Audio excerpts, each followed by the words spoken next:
উঠিয়ে হাতিমে কাবায় রাখা হলো। সাইয়েদনা জিব্রাইল বিশ্বনবীর গলার নিচ থেকে ছিঁড়ে নাভি পর্যন্ত পুরো বুকটাকে ফেড়ে দুই ভাগ করে দিল। বিশ্বনবীর কলবটাকে বের করে এই জামজামের পানি দিয়ে ধৌত করল।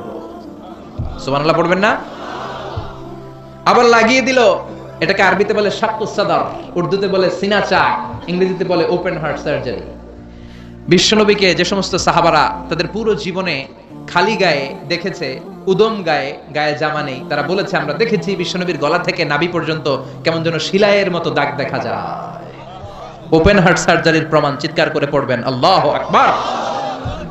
He thought it is the water of mercy and blessings. সে ভাবলো এই মূর্তির গায়ে যেহেতু পানি, আমার খোদার গায়ে পানি, এটা তো রহমতের পানি হবে, কিন্তু টক লাগে কেন, লোনা লাগে কেন? ঘটনা কি? সে ডানে বায়ে তাকাতে লাগলো, ঘটনা কি, কোত্থেকে আসলো এই রহমত?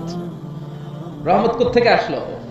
ডানে বায়ে তাকায় দেখে হাদিসে এসেছে as-sa'alib, sa'alib, sa'laban, দুইটা খেকশিয়াল।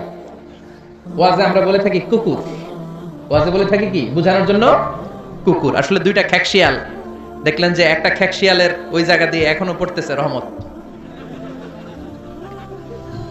খেয়াল করে দেখে যে খেকশিয়াল দুইটা, একটা রহমত এখনো পড়তেছে। এবার তো তার কাছে ক্লিয়ার, সত্য মিথ্যা তার কাছে পরিষ্কার।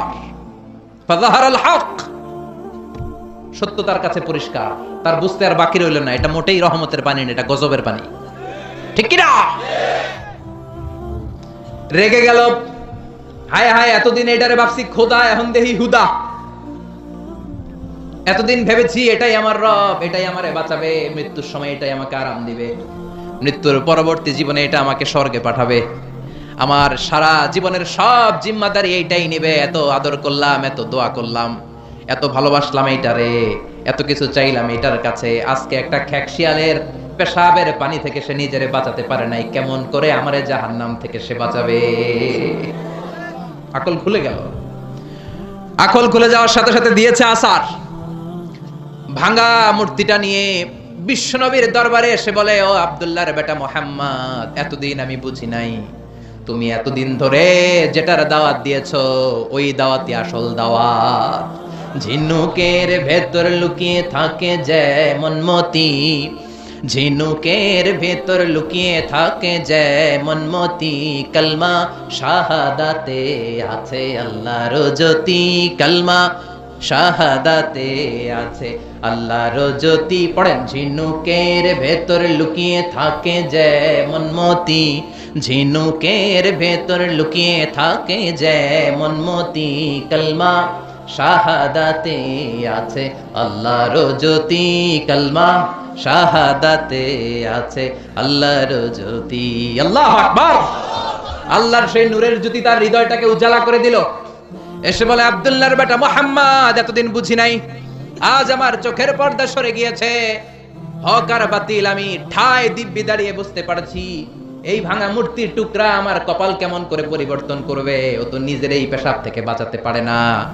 আর আমি মূর্তির পূজা করতে চাই না, আমারে পড়িয়ে দাও লা ইলাহা ইল্লাল্লাহু মুহাম্মাদুর রাসূলুল্লাহ সাল্লাল্লাহু আলাইহি ওয়াসাল্লাম। সূরাতুস সামাদ, এটা সামাদের সূরা, যে সামাদ মানুষকে আলোকিত করে, যে সামাদ মানুষকে হেদায়েত দেয়, যে সামাদ মানুষকে পথ দেখায়। চিৎকার করে বলেন ঠিক কিনা?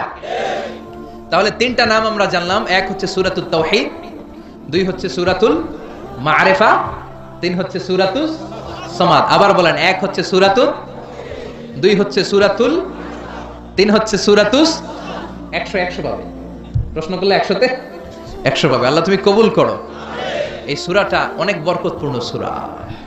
এই সূরাটা বিষ্ণু ঈসা ইসলাম ফজরের সুন্নাত নামাজ যখন পড়তেন তখন পড়তেন এই সূরাটা।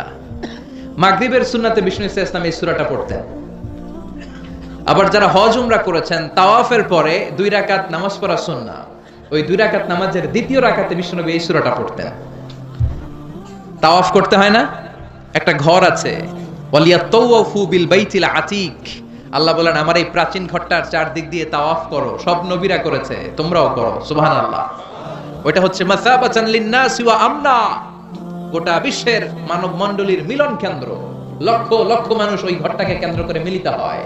আজান যখন হয়, আল্লাহু আকবার, আল্লাহু